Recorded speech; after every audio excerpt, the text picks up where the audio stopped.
لا حول ولا قوة إلا بالله العلي العظيم. أعوذ بالله من الشيطان اللعين الرجيم. بسم الله الرحمن الرحيم. الحمد لله والصلاة والسلام على رسول الله وعلى آل الله لا سيما بقية الله ولعنة الله على أعدائهم أعداء الله من يومنا هذا إلى لقاء الله. أما بعد فقد قال الله: يا أيها الذين آمنوا كتب عليكم الصيام كما كتب على الذين من قبلكم لعلكم تتقون. عزیزان گرامی، یہ سلسلہ بیان کا آغاز چاند رات سے ہوا تھا. آج کی تقریر یہ اس سلسلے کی آخری کڑی ہے. عرض کیا تھا آپ کی خدمت میں کہ اللہ جل شانہ نے ہم انسانوں کو دولت تقوی سے مالا مال کرنے کے لیے، زیور تقوی سے آراستہ کرنے کے لیے انبیاء کو بھیجا، پیغمبروں کو بھیجا، کتابیں نازل کیں، شریعت ہمارے سامنے پیش کی، کچھ چیزوں کو واجب، کچھ چیزوں کو حرام، کچھ عبادتیں ہم پر فرض کیں. ان سب کا مقصد صرف ایک تھا، وہ ہمیں زیور تقوی سے آراستہ کرنا ہے. سب کا مقصد ہے لعلکم تتقون، تاکہ ہم زیور تقوی سے آراستہ ہو سکیں. بس تقوی اسلامی تعلیمات میں سب سے زیادہ اہمیت اگر کسی چیز کی ہے تو وہ تقوی کی ہے. اگر انسان نے تقوی حاصل کر لیا تو دنیا میں بھی سرخرو ہے اور آخرت میں بھی سرخرو ہے، ورنہ دنیا میں بھی ذلیل و رسوا ہے اور آخرت میں بھی ذلیل و رسوا ہے. تقوی کیا ہے، اس کی علامتیں کیا ہیں، صاحبان تقوی میں کیا خصوصیتیں پائی جاتی ہیں، مولا کائنات نے اپنے خطبہ 193 میں اس کی طرف تفصیل سے اشارہ کیا تھا. ابتدائے ماہ رمضان سے ابھی تک انہی صفات اور خصائل کو آپ کی خدمت میں پیش کرنے کی کوشش کر رہا تھا. مولا اپنی گفتگو کو جاری رکھتے ہوئے فرماتے ہیں: یحضنون بہ انفسہم ویستثیرون بہ دواء دائہم. کل کی تقریر میں نے عرض کیا تھا کہ مولا ان کے صفات اس طرح سے بیان کرتے ہیں کہ صاحبان تقوی جو ہوتے ہیں، صاحبان تقوی کی رات اس طرح سے بسر ہوتی ہے کہ وہ مصلاء عبادت پر کھڑے ہوئے مصروف نماز ہوتے ہیں، اور اسی کے ساتھ ساتھ ترتیل کے ساتھ قرآن مجید کی تلاوت کرتے رہتے ہیں. مولا فرماتے ہیں کہ جب وہ قرآن کی تلاوت کرتے ہیں تو یحضنون بہ انفسہم، تلاوت قرآن کے ذریعے وہ اپنے نفس کو حزن و غم میں مبتلا کر دیتے ہیں.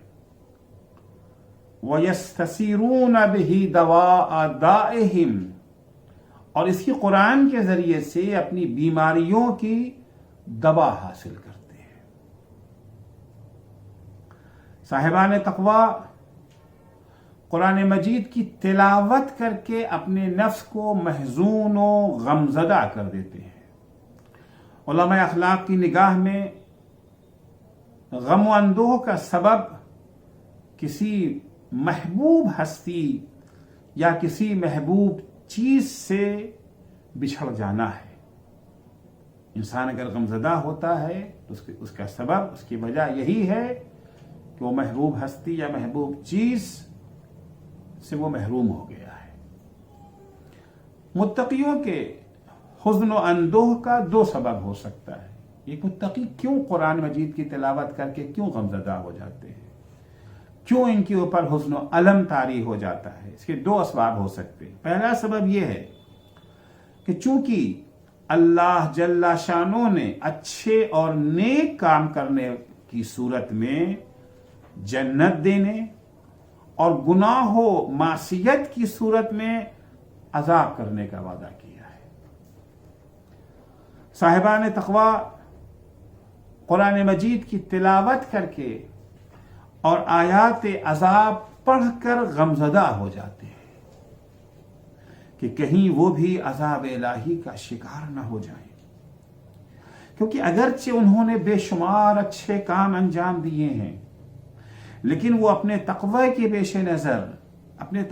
پیش نظر اپنے کثیر اعمال کو بھی قلیل سمجھتے ہیں اور اپنا دامن نیک اعمال سے خالی تصور کرتے ہیں۔ وہ قرآن مجید کی تلاوت کر کے سفر آخرت کے طولانی ہونے اور زاد راہ کے کم ہونے کی طرف متوجہ ہو جاتے ہیں۔ فرصت ہاتھ سے نکل جانے کی یاد آتی ہے کہ وہ گزرے ہوئے وقت سے اس سے زیادہ فائدہ اٹھا سکتے تھے جتنا انہوں نے فائدہ اٹھایا ہے۔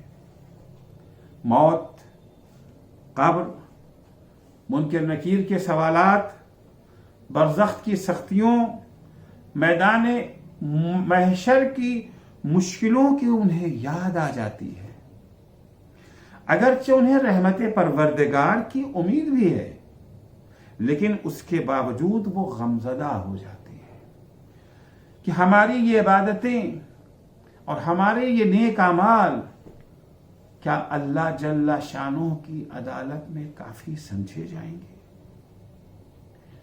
امیر المومنین نہج البلاغہ کے خطبہ 123 میں اس خوف کی طرف غور و فکر کرنے کی دعوت دیتے ہیں۔ مولا فرماتے ہیں فاتقوا اللہ الذی انتم بعینہ، ڈرو اس اللہ سے جس کی نگاہوں کے سامنے ہو تم، وَنَوَاصِيكُمْ بِيَدِهِ، اور تمہاری نکیل اللہ کے ہاتھ میں ہے، وَتَقَلُّبُكُمْ فِي قَبْضَتِهِ، ہر لمحہ تمہارے حرکت و سکنات اس کے قبضے میں ہیں، ہر لحظہ تم اس کے قبضے میں ہو۔ اس کے بعد مولا ارشاد فرماتے ہیں وَأَنْتُمْ بَنُو سَبِيلٍ عَلَى سَفَرٍ من دار لیست بدارکم، تم اس مسافر کے مانند ہو جسے اس گھر سے لے جایا جا رہا ہے جو گھر اس کا نہیں ہے۔ ہم اس دنیا میں رہنے نہیں آئے ہیں، نہ یہ دنیا ہمارا گھر ہے۔ ہر آن ہمیں اس دنیا سے باہر نکالا جا رہا ہے۔ جو زندگی کا دن گزر رہا ہے، دن تو دن ہے، ہر سیکنڈ ہر لمحہ کان پکڑ کر کے ہمیں اس دنیا سے لے جایا جا رہا ہے۔ سفر ہمارا شروع ہو چکا ہے، جس دن سے ہم پیدا ہوئے ہیں اسی دن سے ہمارا سفر شروع ہو چکا ہے۔ وَقَدْ أُذِنْتُمْ مِنْهَا بِالْإِرْتِحَالِ، تمہیں اس دنیا سے کوچ کرنے کا حکم مل چکا ہے۔ وَأُمِرْتُمْ فِيهَا بِالزَّادِ، اور تمہیں حکم دیا گیا ہے کہ سفر کے لیے زاد سفر فراہم کر دو۔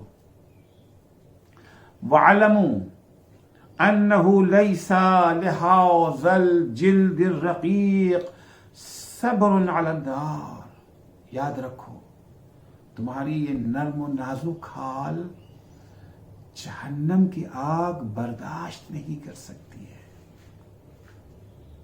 یہ نرم و نازک حال آتش جہنم کو برداشت کرنے سے قاصر ہے۔ فرحموا نفوسکم، اپنے نفسوں پہ رحم کھاؤ۔ فإنکم قد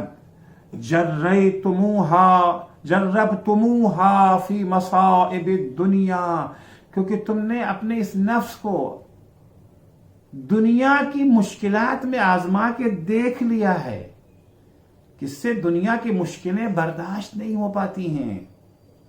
افرائیتم جزا احدکم من الشوکۃ تصیبہ، کیا تم نے نہیں دیکھا ہے یا تم میں سے کسی کو کانٹا چبھ جاتا ہے تو کتنا چیختا چلاتا ہے؟ تم سے کانٹے کا چبھ جانا بھی برداشت نہیں ہے. والعسرۃ تدمیہ، تم نے نہیں دیکھا جب کوئی ٹھوکر کھا جاتا ہے اس کے خون نکل آتا ہے تو اس کا کیا عالم ہوتا ہے. والرمضاء تحرقہ، کیا وہ جلا دینے والی ریت پہ قدم رکھتے ہوئے جو اسے تکلیف ہوتی ہے، کیا تم نے اس منظر کو نہیں دیکھا ہے؟ جب معمولی ریت کی گرمی تم سے برداشت نہیں ہو سکتی ہے، کانٹا تم سے برداشت نہیں ہو سکتا ہے، ٹھوکر لگ جانا، ذرا سا خون نکل آنے پہ تم چلا پڑتے ہو. فَكَيْفَ إِذَا كَانَ مِن طَابِقَيْنِ مِنَ النَّارِ، کہ اس وقت تمہارا کیا حال ہوگا جب تم جہنم کے دو طبقوں کے بیچ میں رکھے ہوئے ہوگے، اوپر بھی آگ نیچے بھی آگ، اس وقت تمہارا کیا عالم ہوگا. زجیج حجر وقرین الشیطان، تم سوزناک جلتے ہوئے پتھر کے ہمنشی بنو گے اور شیطان کے ہمراہی بنو گے. اس وقت تمہارا کیا عالم ہوگا؟ تم کیسے برداشت کر سکتے ہو کہ جہنم میں یہی ہوں گے. اعلمتم ان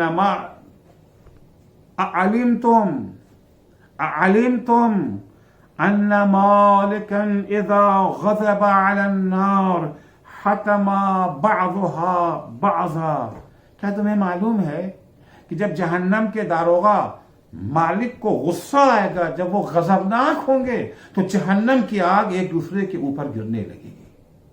تمہیں اندازہ ہے اس چیز کا؟ ایھا الیفن الکبیر الذی قد لحظہ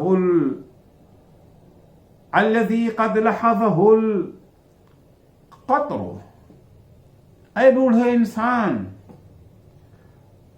جس پر جو ہے بڑھاپا چھا چکا ہے، جس پر ضعیفی چھا چکی ہے. کیف انت اذا التحمت اطواق النار بعظام الاعناق، کیا حال ہوگا اس وقت جب آگ سے بنا ہوا طوق گردن کی ہڈیوں میں دھس رہا ہوگا. وَنَشِبَتِ الْجَوَامِعُ حَتَّى أَكَلَتْ لُحُومَ السَّوَاعِدِ، اور کیا عالم ہوگا اس وقت جب ہتکڑیاں ہاتھوں میں گڑ کر کلائیوں کے گوشت کو کھا رہی ہوگی. کیا عالم ہوگا اس وقت تمہارا. عزیزو، ان حقیقتوں پر ایمان رکھنے والے بے فکر ہو کر چین سے کہاں بیٹھ سکتے ہیں؟ جسے ان حقائق پر یقین ہو، جسے مولا کی اس بیان پر یقین ہو، جسے عذاب جہنم کی سختیوں کا یقین ہو، پھر وہ انسان بے فکر ہو کر چین سے اس دنیا میں کہاں بیٹھ سکتا ہے؟ ان کا محزون و غمزدہ ہو جانا فطری ہے. پیغمبر اسلام صلی اللہ علیہ وآلہ وسلم نے بلا سبب یہ نہیں فرمایا ہے کہ انی لأعجب کیف لا اشیب اذا قرأت القرآن، مجھے تعجب ہوتا ہے اس بات پر کہ میں قرآن پڑھ کر کے بوڑھا کیوں نہیں ہو گیا. کیونکہ قرآن مجید میں گنہگاروں کے لیے جو عذاب بیان ہوئے، پیغمبر معصوم ہیں، لیکن پیغمبر کو صرف اپنی فکر تو نہیں ہے نا، پیغمبر کو تو امت کی بھی فکر ہے، پیغمبر کو تو ہر انسان کی فکر ہے. حتیٰ وہ جو پیغمبر کے دشمن تھے، پیغمبر کو ان کا بھی جہنم میں جانا پسند نہیں تھا. جب ان آیات عذاب کو پیغمبر پڑھتے تھے، پیغمبر فرماتے ہیں کہ میں بوڑھا کیوں نہیں ہو گیا، مجھے تعجب ہے. جتنی تکلیف انسان کو ہو سکتی ہے یہ سوچ کے کہ فلاں انسان جہنم، ہم تو اپنے بارے میں سوچتے ہیں کہیں ہم جہنم میں نہ چلے جائیں، لیکن پیغمبر کو دوسروں کا خیال تھا، دوسرے انسانوں کا خیال تھا۔ واقعاً میں تعجب کا مقام ہے کہ انسان عذاب سے متعلق اتنی آیتوں کو پڑھ کر بھی غم و اندوز سے بوڑھا نہ ہو جائے۔ قرآن پڑھ کر متقیوں کے محزون و مغموم ہو جانے کا ایک سبب یہی ہے کہ انہیں محبوب مقام کے بچھڑ جانے کا خوف ہے۔ وہ محبوب مقام جو آخرت میں چاہتے ہیں، انہیں خوف ہے کہیں وہ مقام تک پہنچ نہ سکے، وہ جس مقام تک پہنچنا چاہتے ہیں کہیں اس سے محروم نہ رہ جائے، بہشتیوں کے قافلے سے کہیں بچھڑ نہ جائے۔ ان کے مغموم محزون ہونے کا دوسرا سبب جو ہو سکتا ہے وہ یہ ہے کہ محبوب و معشوق کا فراق سبب بن سکتا ہے ان کے مغموم ہونے کا۔ وہ قرآن مجید میں اپنے معشوق حقیقی کا بیان پڑھ کر اپنے معشوق اور اس کی محبتوں کی انہیں یاد آ جاتی ہے، وہ اس کے فراق میں تڑپنے لگتے ہیں، وہ اپنے کو اس دنیا میں تنہا و بے یاور و بے مونس و بے کس محسوس کرتے ہیں۔ جہاں وہ رہنے پر مجبور ہیں، وہ دنیا میں رہنا نہیں چاہتے ہیں، لقائے الہی کے خواہش مند ہیں، وہ لقائے الہی کے لیے تڑپ رہے ہیں، دیدار معشوق کے لیے بے چین ہیں، یہاں تو انہیں مجبوراً رہنا پڑ رہا ہے۔ وہ غم عشق میں مبتلا ہیں، معشوق کے ہجر میں تڑپ رہے ہیں۔ شعراء کرام نے غم عشق و ہجران معشوق کے سلسلے میں بہت سے شعر کہے ہیں، لیکن معشوق کا غم، معشوق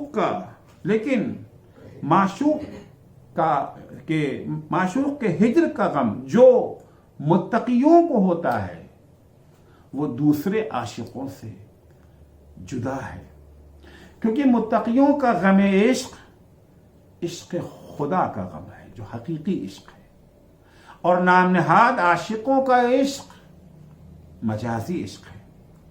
اگر صاحبان تقوی قرآن کریم کی تلاوت سے غم و اندوہ میں مبتلا ہو جاتے ہیں تو وہ اپنے غم کا علاج بھی اسی قرآن سے کرتے ہیں۔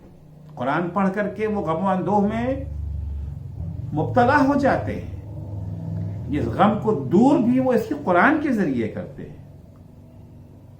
وَيَسْتَصِيرُونَ بِهِ دَوَاءَ دَائِهِمْ، مولا فرماتے ہیں کہ صاحبان تقوی قرآن پڑھ کر کے غم و اندوہ میں مبتلا ہو جاتے ہیں اور پھر اسی قرآن کے ذریعے اپنی بیماریوں کا علاج بھی تلاش کرتے ہیں۔ اگر ان کے غم و اندوہ کا سبب اپنے انجام سے بے خبری ہے تو تلاوت قرآن مجید ان کے اندر امید کا چراغ بھی روشن کر دیتی ہے، اور وہ زیادہ سے زیادہ قرآن سے فائدہ اٹھانے کی کوشش کرتے ہیں۔ اور اگر ان کے غم و اندوہ کا سبب اپنے معشوق و محبوب سے دوری ہے تو یہ قرآن ان کے لیے معشوق کے وصال کا پیغام و بشارت بھی ہے۔ بہت سی آیتوں میں رضا و لقائے الہی کا پیغام بھی موجود ہے، جسے کفار و منافقین دور سمجھتے ہیں، لیکن صاحبان تقوی قریب و نزدیک، یرونہم بعیدا ونراہ قریبا، وہ اسے دور سمجھتے ہیں لیکن صاحبان تقوی اسے قریب سمجھتے ہیں۔ قرآن مجید دو دفتیوں کے درمیان ساکت و خاموش نظر آتا ہے، کہتے بھی ہم اسے قرآن صامت، در حقیقت وہ ایک عظیم فارمیسی اور دواخانہ ہے جہاں سے ہر بیمار اپنے علمی ظرف کے مطابق دوا حاصل کر سکتا ہے۔ اگر بیمار عالم ہو اور دوا سے فائدہ اٹھانے کی ظرفیت بھی رکھتا ہو، وہ اس دواخانے سے اتنا ہی زیادہ فائدہ اٹھا سکتا ہے جتنا علم زیادہ اتنا ہی استفادہ بھی زیادہ۔ ظاہر سی بات ہے کہ عالم و جاہل بیمار میں فرق ہے، دونوں برابر نہیں ہیں۔ جاہل بیمار جسے معلوم ہی نہیں کہ اسے دوا کی ضرورت ہے یا نہیں، اور اگر ضرورت بھی ہے تو کس دوا کی ضرورت ہے، کس مقدار میں ضرورت ہے، وہ بیمار حیران و پریشان ہے کہ وہ کون سی دوا اور کس مقدار میں اٹھا لے۔ اگر یہ جاہل بیمار عقل مند ہوگا تو دوا کو ہاتھ بھی نہیں لگائے گا، کیونکہ جہالت و نادانی میں کھائی جانے والی دوا موت و ہلاکت کا سبب بھی بن سکتی ہے۔ اسی طرح فرق ہے اس بیمار میں جو عالم تو ہے مگر دوا اٹھانے کے لیے اس کے پاس ہاتھ نہیں ہے، اور اس بیمار میں جو عالم بھی ہے، ہاتھ بھی رکھتا ہے، اور دوا سمیٹ کے لے جانے کے لیے ساتھ میں تھیلا بھی موجود ہے۔ دوا تو موجود ہے، ضرورت صرف اس بیمار کی ہے جو عالم بھی ہو اور دوا اٹھانے کے لیے ہاتھ بھی رکھتا ہو، تاکہ دوا خانے میں داخل ہو کر دوائیں حاصل کر کے اپنی بیماریوں سے چھٹکارا پا جائے۔ لیکن اگر بیمار جاہل ہے تو پھر اسے ایک دوا شناس کی بھی ضرورت ہے جو اسے دواؤں کے بارے میں بتا سکے کہ کون سی دوا تمہارے کس مرض کے کام کی ہے۔ اللہ جل شانہ نے اس فارمیسی میں اس کا بندوبست بھی کر دیا ہے، ایسی دوا شناس ہستیوں کا بھی انتظام کر دیا ہے جو جاہل بیماروں کو ان کے مرض کو برطرف کرنے کی دواؤں کی طرف ہدایت و رہنمائی کر سکتے ہیں۔ وہ ہستیاں ائمہ طاہرین علیہم السلام کی ذوات مقدسہ ہیں۔ سورہ انبیاء آیت 73 میں ارشاد ہوتا ہے وَجَعَلْنَاهُمْ أَئِمَّةً يَهْدُونَ بِأَمْرِنَا وَأَوْحَيْنَا إِلَيْهِمْ فِعْلَ الْخَيْرَاتِ وَإِقَامَ الصَّلَاةِ وَإِيتَاءَ الزَّكَاةِ وَكَانُوا لَنَا عَابِدِينَ۔ انہیں ہم نے امام اور پیشوا بنایا ہے۔ کس لیے بنایا ہے؟ تاکہ وہ ہمارے امر کی طرف ہدایت کریں، ہماری دواؤں کی طرف رہنمائی کریں۔ فَأَوْحَيْنَا إِلَيْهِمْ فِعْلَ الْخَيْرَاتِ، ہم نے ان کی طرف تمام نیکیوں کی، تمام دواؤں کی وحی کر دی ہے۔ ان کے پاس ہر دوا کا علم موجود ہے۔ اللہ نے انہیں اپنے دواخانے کی تمام دواؤں کی طرف ہدایت اور رہنمائی کرنے کے لیے بھیجا ہے۔ دنیاوی فارمیسی اور قرآنی فارمیسی، دنیاوی دواخانوں سے قرآنی دواخانوں کا امتیاز یہ ہے کہ قرآنی دواخانے تک سب کو رسائی حاصل ہے۔ دنیا کے فارمیسی تک جو اس کے کارکن ہیں وہ انہی کی وہاں تک رسائی ہے، دوسرے افراد وہاں قریب نہیں آ سکتے ان دواؤں کے۔ لیکن قرآنی فارمیسی، قرآنی دواخانہ ایسا ہے جہاں تک سب کی رسائی ہے، کوئی پابندی نہیں ہے، کوئی بندش نہیں ہے۔ دوسرا امتیاز یہ ہے کہ قرآنی دواخانہ ہر شخص کے لیے ہر وقت کھلا رہتا ہے۔ دنیاوی دواخانوں کی ٹائمنگ ہوتی ہے، یہاں ہر شخص، غریب آ جائے، امیر آ جائے، مومن آ جائے، کافر آ جائے، سب کے لیے دوا یہاں موجود ہے۔ البتہ جو دوا لینا چاہے سب کے لیے دوا موجود ہے۔ تیسرا امتیاز یہ ہے کہ ہر بیمار عالم کو اس دوا میں داخل ہو کر دوا اٹھا لینے کا حق حاصل ہے۔ چوتھا امتیاز یہ ہے کہ قرآنی دواخانے سے کسی تاخیر کے بغیر فوراً ہی بیمار کو دوا مل جاتی ہے، جیسے ہی اس نے لینا چاہا دوا حاضر ہے۔ پانچواں امتیاز، قرآنی فارمیسی میں ہر قسم کی دوا ہمیشہ موجود رہتی ہے۔ کسی بھی مریض کو منفی جواب نہیں ملتا کہ نہیں یہ دوا آج ہمارے یہاں نہیں، ختم ہو گئی، اسٹاک ختم ہو گیا۔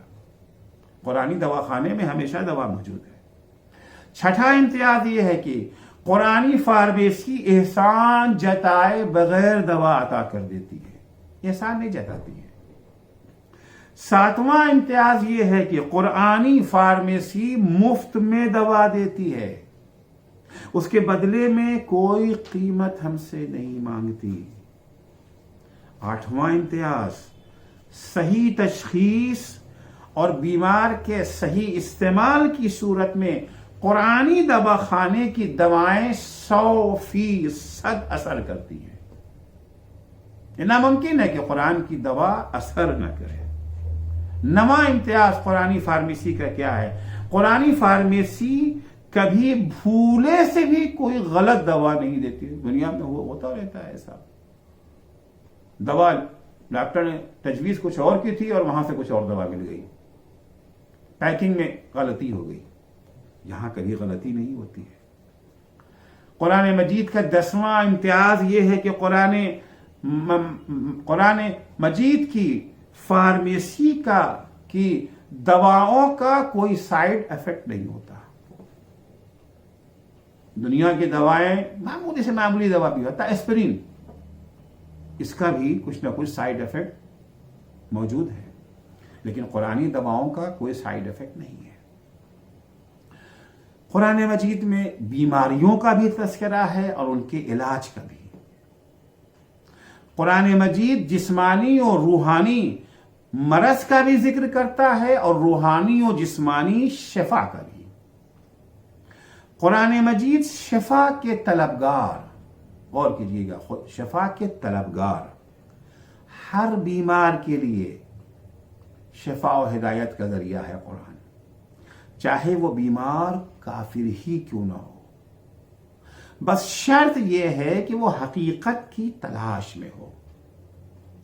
ضدی و ہٹ دھرم کے لیے نہ صرف یہ کہ شفا نہیں بلکہ بیماری میں اضافے کا باعث بھی ہے۔ شفاء و رحمت للمؤمنین ولا یزید للظالمین الا خسارا۔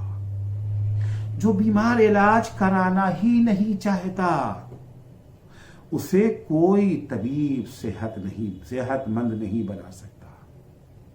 قرآن مجید بارش کے قطروں کے مانند ہے کہ گلستان میں اس سے پھول کھلتے ہیں اور گھور سے بدبو اٹھتی ہے، پانی وہی پانی ہے۔ مولا کائنات امیر المومنین حضرت علی بن ابی طالب علیہ السلام ارشاد فرماتے ہیں فَاسْتَشْفُوهُ مِنْ أَدْوَائِكُمْ، قرآن مجید سے اپنی بیماریوں کے لیے شفا طلب کرو۔ وَاسْتَعِينُوا بِهِ عَلَىٰ لَاوَائِكُمْ، اور اپنی پریشانیوں میں، مصیبتوں میں قرآن سے مدد حاصل کرو۔ فَإِنَّ فِيهِ شِفَاءً مِنْ أَكْبَرِ الدَّاءِ وَهُوَ الْكُفْرُ وَالنِّفَاقُ وَالْغَيُّ وَالضَّلَالُ، کیونکہ قرآن مجید میں دنیا کی سب سے بڑی بیماریوں کا علاج موجود ہے۔ سب سے بڑی بیماری کینسر نہیں ہے، کورونا بھی نہیں ہے، ایڈز بھی نہیں ہے۔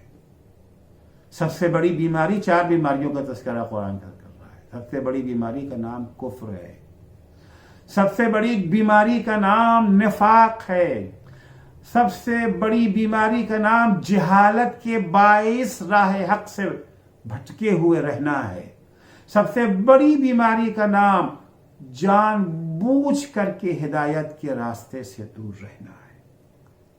یہ سب سے بڑی بیماریاں ہیں۔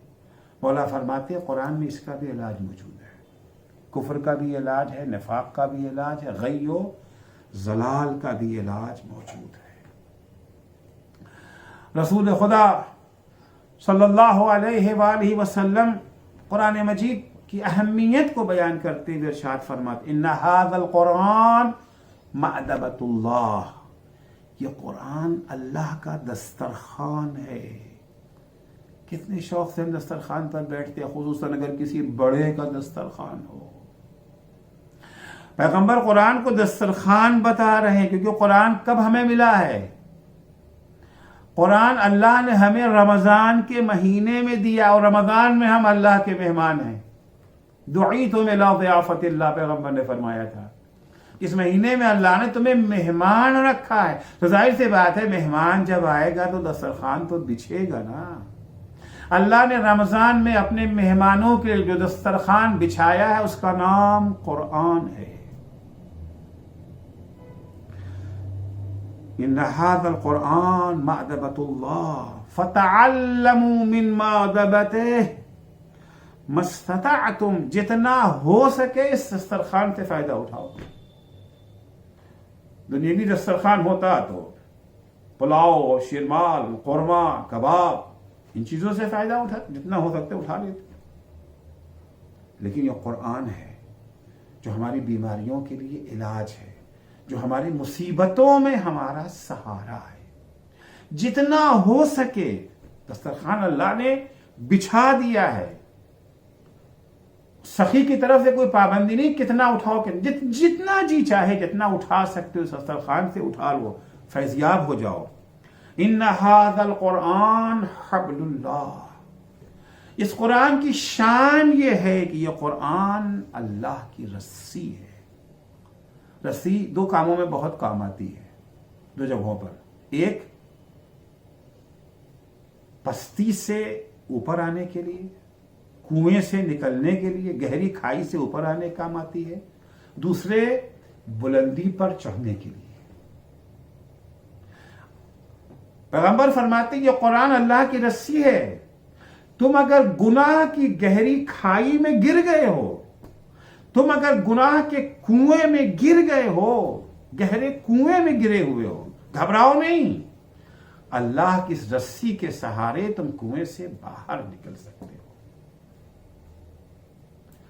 جب کوہنورد پہاڑوں کی سیر کرنے والے پہاڑوں پر چڑھنا چاہتے، چوٹیاں سر کرنا چاہتے ہیں، ٹیم کی شکل میں نکلتے ہیں. ان کے ساتھ ایک موٹی رسی بھی ہوتی ہے. پہاڑوں پر چڑھنے والے رسی کو اپنی کمر میں باندھ دیتی ہے. رسی ایک دوسرے کی کمر سے یہ جو ہے جڑی ہوتی ہے کہ اگر کہیں کوئی کوہنورد پہاڑ پر چڑھنے والے کے قدم پھسل گئے تو بقیہ لوگ اسے اوپر اٹھا لیں گے. کیونکہ سب کے سب پھسل جائے ایسا نہیں ہوتا. 10 آدمی کی ٹیم اگر ہے ایک آدھ دو پھسل جاتے ہیں. پیغمبر فرماتے ہیں کہ تم بھی اگر روحانیت اور معنویت کی چوٹی کو سر کرنا چاہتے ہو،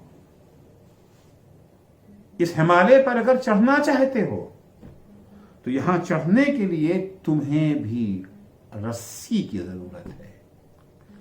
اللہ نے وہ رسی تمہیں قرآن کی شکل میں فراہم کر دی ہے. اگر تم نے اس رسی کو تھام لیا تو گناہوں کے گہرے کنویں سے بھی باہر نکل آؤ گے اور روحانیت و معنویت کی چوٹی کو بھی سر کر سکو گے. تم فَتَعَلَّمُوا مِن مَعْدَبَتِهِ مَا اسْتَطَعْتُمْ إِنَّ هَذَا الْقُرْآنَ حَبْلُ اللَّهِ وَهُوَ النُّورُ الْمُبِينُ. یہ قرآن نور مبین ہے. وَالشِّفَاءُ النَّافِعُ، اور یہ فائدہ بخش شفا ہے. دیکھیے شفا اور علاج دو طرح کا ہوتا ہے. پہلے میں اشارہ کر چکا ہوں.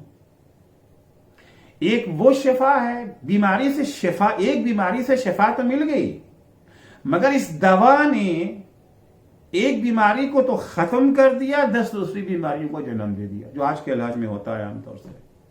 اب تو دواؤں کی خاصیت یہی ہے. امام موسیٰ کاظم علیہ السلام سے روایت ہے کہ ما من دواء الا ویحیج داء، کوئی دوا ایسی نہیں ہے جو کسی دوسرے مرض کو جنم نہ دیتی ہو.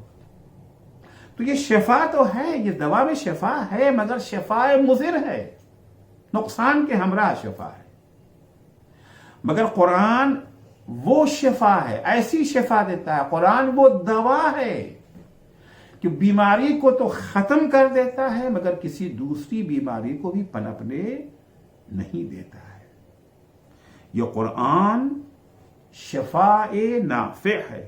وعصمۃ لمن تمسک بہ، اور جس نے قرآن سے تمسک حاصل کر لیا، قرآنی تعلیمات کو سیکھ سمجھ کے اس پر جس نے عمل کر لیا، یہ اس کی نجات کا ذریعہ بن جاتا ہے، اسے بچا لیتا ہے گناہوں کی گندگیوں میں غرق ہونے سے، گناہوں کے دلدل میں دھسنے سے یہ قرآن بچا لیتا ہے۔ وَنَجَاةٌ لِمَنْ تَبِعَهُ، جس نے قرآن کا اتباع کر لیا، جس نے قرآنی تعلیمات پر عمل کر لیا، قرآن اس کو نجات عطا کر دیتا ہے۔ لا یعوج فیقوم، جب کبھی قرآن سے تمسک کرنے والا، جب کبھی ذرا سی اس کے اندر کجی، ٹیڑھا پن، لغزش پیدا ہوتی ہے، فوراً وہ اسے راہ راست پہ لا دیتا ہے۔ ولا یزیغ فیستقیم، جب بھی قدم میں لغزش آتی ہے تو وہ انسان کو سیدھا کر دیتا ہے قرآن۔ لا تنقضی عجائبہ، قرآن کے عجائب کبھی ختم نہیں ہوں گے۔ دیکھیں دنیا میں بہت سی چیزیں عجوبہ ہوتی ہیں، کچھ دنوں کے بعد ان کا وہ عجیب ہونا آپ کی نگاہ میں ختم ہو جاتا۔ تاج محل عجوبہ ہے، جس نے نہیں دیکھا ہے، جس نے 10 دفعہ تاج محل کو دیکھ لیا اس کے لیے عام سی بات ہو جاتی ہے۔ آگرہ میں رہنے والے کبھی بھی نہیں آتے تاج محل دیکھنے کے لیے، ان کے لیے عجوبہ ہی نہیں ہے، لیکن باہر سے لوگ ہزاروں ڈالر خرچ کر کے آتے ہیں اس کو دیکھنے کے لیے۔ تو جتنی بھی چیزیں عجیب و غریب ہیں دنیا میں، ان کی مدت کچھ دنوں کی ہوتی ہے، اس کے بعد وہ عام سی چیزیں ہو جاتی ہیں۔ مگر قرآن کے عجائب کبھی ختم ہونے والے نہیں ہیں۔ جتنی دفعہ قرآن پہ نظر ڈالیں گے اتنی ہی دفعہ انسان کی نگاہیں حیرت و تعجب سے پھٹی کی پھٹی رہ جائیں گے۔ ولا یخلق عن کثرت الرد، اب کتنی ہی اچھی کتاب ہو، 2-4 دفعہ پڑھنے کے بعد اب دوبارہ 5ویں دفعہ اگر پڑھنے بیٹھے تو بوریت ہونے لگتی ہے، کتاب کی تازگی ختم ہو جاتی ہے۔ ہاں پرانی ہے کہ کتاب پرانی، ہاں فلاں نئی کتاب آئی ہے، وہ نئی کتاب کو لائے، پڑھنے کے بعد وہ کتاب آپ کے لیے کیا ہو گئی؟ پرانی ہو گئی۔ مگر قرآن اللہ کی وہ کتاب، اس سے جتنی مرتبہ بھی پڑھا جائے ہر دفعہ یہ نئی لگتی ہے، کبھی بھی پڑھنے والے کو اس میں کہنگی کا احساس نہیں ہوتا ہے۔ فتلوہ، اس کی تلاوت کرو، البتہ تلاوت سے مراد صرف پڑھ لینا نہیں ہے، تلاوت وہی لائق فضیلت ہے جس کے ہمراہ عمل ہو، ورنہ اگر صرف تلاوت ہو اور عمل نہ ہو تو حدیث ہے کہ رب تعلی القرآن والقرآن یلعنہ، کتنے ہی ایسے قرآن کی تلاوت کرنے والے ہیں جن کے اوپر قرآن لعنت بھیجتا ہے۔ فتلوہ، پڑھو، سمجھو، عمل کرو۔ فإن اللہ یؤجرکم علی تلاوتہ بکل حرف 10 حسنات، اللہ تمہیں اس کی تلاوت کے ثواب کے طور پر ہر حرف کے بدلے میں 10 نیکیاں دے گا۔ پیغمبر فرماتے اما انی لا اقول الف لام میم 10 حسنات، میں نے یہ نہیں کہا کہ الف لام میم پر تمہیں 10 نیکیاں ملیں گی، یعنی ایک لفظ پر، نہیں، ولیکن الف 10 و لام 10 و میم 10، بلکہ الف کے لیے 10، لام کے لیے 10، میم کے لیے 10 نیکیاں تمہیں ملیں گی۔ قرآن مجید کے شفا ہونے کی بہترین عملی دلیل اسلام سے پہلے کے جاہلی دور، اسلام کے بعد کے حالات کا موازنہ ہے، دونوں کا مقابلہ کر لیجئے۔ اسلام کے آنے سے پہلے عربوں کی حالت کیا تھی، اسلام کے آنے کے بعد ان کی حالت کیا ہو گئی۔ قرآن سے تمسک سے پہلے وہ کیسے تھے، قرآن سے تمسک کے بعد کیسے ہو گئے۔ اسلام سے پہلے جن عربوں میں انسانیت کا نام و نشان بھی نہ تھا، خونریزی و خونخواری کے سوا جن کا کوئی مشغلہ نہ تھا، وہی عرب اسلامی تعلیمات سے فیضیاب اور اپنے زمانے کے الہی طبیب حضرت محمد مصطفیٰ صلی اللہ علیہ وآلہ وسلم کی پیروی کر کے اس مقام پر پہنچ گئے کہ غیروں کو بھی اپنا بھائی بنا کر اپنے مال میں انہیں شریک کرنے لگے۔ جس کا مشغلہ لوٹ مار تھا، دوسرے کے مال کو لوٹنا تھا، وہ اب اپنا مال لٹانے لگے، اور انہوں نے اس دور کے سپر پاوروں کو اپنے سامنے گھٹنا ٹیکنے پر مجبور کر دیا۔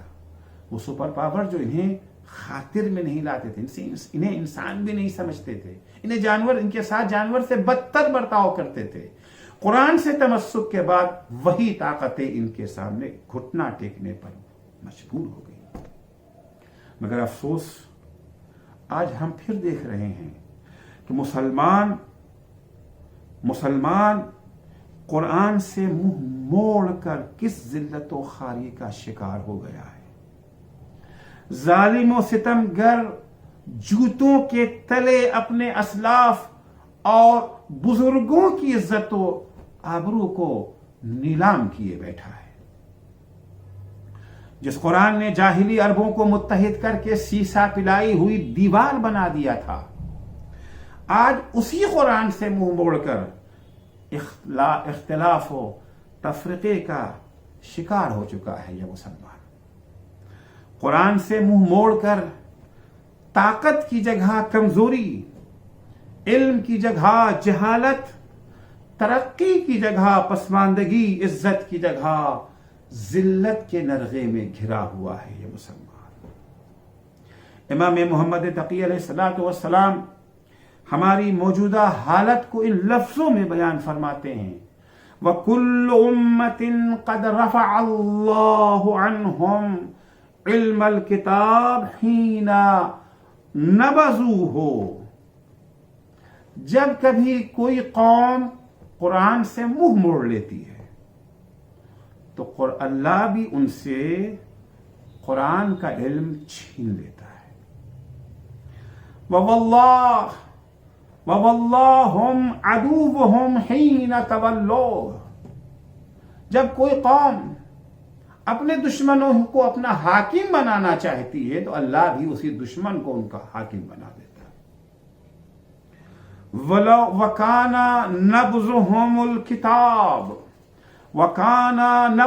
الْكِتَابَ أَنْ أَقَامُوا حُرُوفَهُ وَحَرَّفُوا حُدُودَهُ۔ قرآن سے منہ موڑ لینے کا مطلب یہ کہ گھر میں قرآن رہ نہیں گیا، قرآن کو چومتے نہیں ہیں، نہیں، قرآن سے منہ موڑ لینے کا مطلب یہ ہے کہ وہ اس کے حروف کو تو باقی رکھتے ہیں، اس کی تحریر کو تو باقی رکھتے ہیں، اس کا تو احترام کرتے ہیں، لیکن اس کی تعلیمات میں تحریف کر بیٹھتے ہیں۔ فَهُمْ يَرْوُونَهُ وَلَا يَرْعُونَهُ۔ وہ قراءت تو کرتے ہیں، روایت تو کرتے ہیں قرآن کی، الفاظ تو ادا کرتے ہیں، لیکن جو قرآن کا حق ہے وہ ادا نہیں کرتے، اس کی تعلیمات کی رعایت نہیں کرتے۔ وَالْجُحَّالُ يُعْجِبُهُمْ حِفْظُهُمْ لِلرِّوَایَةِ وَالْعُلَمَاءُ يَحْزُنُهُمْ تَرْكُهُمْ لِلرِّعَایَةِ۔ اس قوم کے جاہل افراد کی ساری توجہ اس بات کی طرف ہوتی ہے کہ کیسے قراءت کا اہتمام کیا جائے، قراءت، صوت، لحن، اس پہ تو ان کی پوری توجہ ہوتی ہے، اس طرف دھیان دیتے ہیں، لیکن علماء کو یہ غم و اندوہ ہوتا ہے کہ قوم نے اسلامی تعلیمات پر عمل کرنا چھوڑ دیا ہے، اس کی تعلیمات کی رعایت کرنا چھوڑ دیا ہے۔ خدا بند متعال سے دعا ہے کہ اللہ ہمارا شمار ان لوگوں میں نہ کرے جنہوں نے قرآن سے منہ موڑ لیا ہے، جو صرف تلاوت و قراءت پر اکتفا کرتے ہیں، قرآن کو سمجھنے کی کوشش نہیں کرتے، قرآنی تعلیمات پر عمل کرنے کی کوشش نہیں کرتے، جنہوں نے قرآن کو بیگانہ بنا دیے اپنے درمیان، جس کی شکایت پیغمبر خدا بند متعال سے قیامت میں کریں گے کہ ان هذا القوم قد اتخذوا هذا القرآن مہجورا۔ ان لوگوں نے قرآن کو اپنے درمیان ناشناختہ غریب بنا دیا تھا، بیگانہ بنا دیا تھا۔ ہمارا شمار انشاءاللہ ان لوگوں میں نہ ہو۔ ہم نے انشاءاللہ اس ایک مہینے میں قرآن سے مانوس ہونے کا طریقہ سیکھ لیا ہے، ہم نے اس ایک مہینے میں قرآن مجید کی تعلیمات سے آراستہ ہونے کا ہنر سیکھ لیا ہے، اور انشاءاللہ اب اس سیکھی ہوئی چیز سے، یہ نعمت جو ہم نے الہی دسترخوان سے ماہ رمضان میں حاصل کی ہے، اسے آئندہ دنوں میں بھی باقی رکھیں گے۔